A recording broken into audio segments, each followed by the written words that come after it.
নমস্কার বন্ধুরা, আশা কিচেন অফিসিয়ালে তোমাদের সবাইকে স্বাগত। আজকে আমার রেসিপি আর মাছ। আমি একটু পাতলা করে আর মাছের ঝোল করব, সেটাই তোমাদের সঙ্গে শেয়ার করব। তো ভিডিওটা স্কিপ না করে প্রথম থেকে শেষ পর্যন্ত দেখতে থাকো।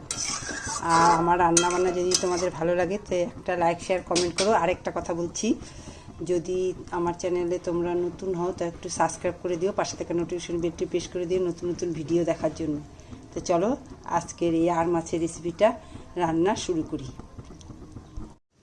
এখানে 4 পিস আর মাছ আছে। মাছটা আমি ধুয়ে পরিষ্কার করে নিলাম। আর এখানে আলু কাটা আছে, আলুটাকে প্রথমে ভেজে নিচ্ছি। নুন দিয়ে দিচ্ছি, গায়ে ছিটে আসছে তেলটা, নুনটা দিলে আর গায়ে ছিটে আসবে না। মাছের মধ্যে হলুদ দিয়ে দিলাম, একটু নুন দিয়ে দিলাম, মাছটা মেখে নিচ্ছি। আলু ভাজা হয়ে গেছে, আলু ভাজাটা তুলে নিচ্ছি।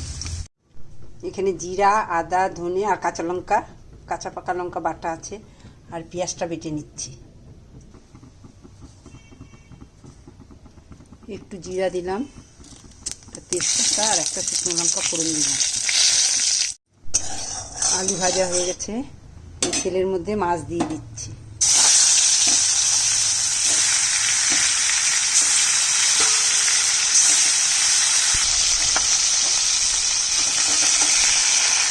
এক পাশটা ভাজা হয়ে গেছে, আরেক পাশটা উল্টে দিচ্ছি।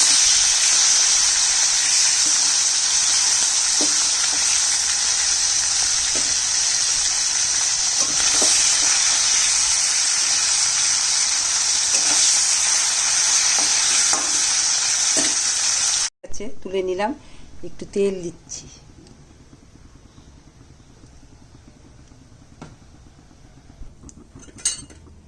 জিরা, তেজপাতা, শুকনো লঙ্কা ফোড়ন দিলাম। প্রথমে পেঁয়াজ বাটাটা দিয়ে দিচ্ছি।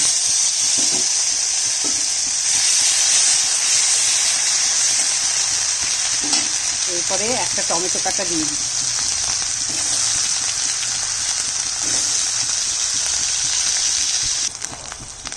পেঁয়াজটা লাল করে ভাজা হয়ে গেছে, এবার বাটা মশলাটা দিয়ে দিচ্ছি।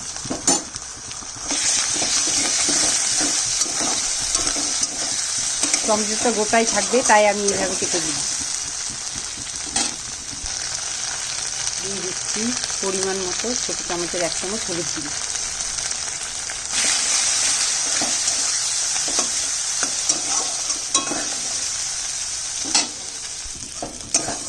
মশলা ভাজা হয়ে গেছে, সামান্য জল দিচ্ছি।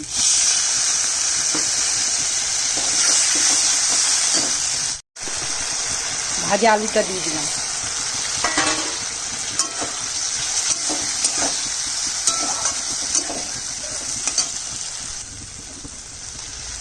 স্বাদ মতো নুনটা দিয়ে দিলাম।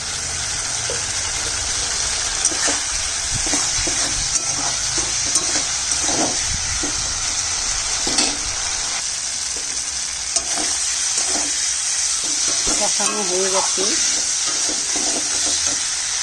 মশলার বাটি ধোয়া জলটা একটু দিয়ে দিচ্ছি।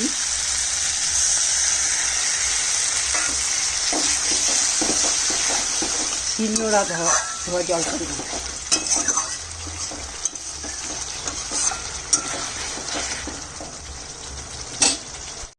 আমি কাঁচা লঙ্কা বাটা দিলাম, তো কালারটা হবে না, তাই কাশ্মীরি লঙ্কার গুঁড়ো দিয়ে দিচ্ছি কালারটা সুন্দর হওয়ার জন্য।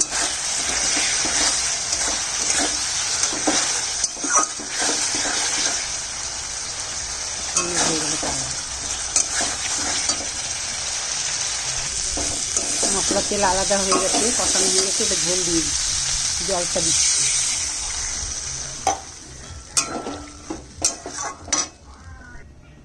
ঝোলটা দিয়ে দিলাম।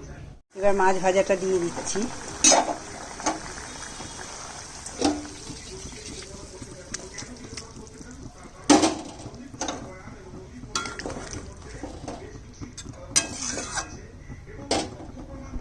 দিয়ে দিচ্ছি ধনেপাতা কুচি।